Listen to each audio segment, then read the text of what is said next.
আমি আজকে আবার আরেকটা লাঞ্চ মেনু নিয়ে চলে এসেছি। তো আজকে বাড়িতে এই অড়হরের ডাল হয়েছে। এই অড়হরের ডালটা টমেটো দিয়ে, শুকনো লঙ্কা, তেজপাতা, গোটা জিরে ফোড়ন দিয়ে, নুন হলুদ দিয়ে এই অড়হরের ডালটা বানিয়েছি। আর সাথে এখানে হয়েছে ঝিঙে পোস্ত। ঝিঙে দিয়ে, আলু দিয়ে, পাঁচফোড়ন, শুকনো লঙ্কা দিয়ে আর নুন হলুদ পোস্ত বাটা দিয়ে ঝিঙে পোস্ত বানিয়েছি এটা। আর সাথে এখানে সজনে ডাঁটা, আলু, বেগুন দিয়ে একটা সবজি বানিয়েছি। এটা চচ্চড়ি টাইপের, সর্ষে বাটা দিয়ে এই চচ্চড়িটা বানিয়েছি।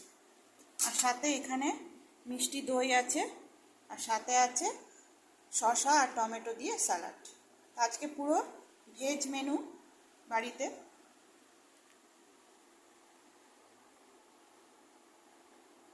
আজকের মতন এতটাই।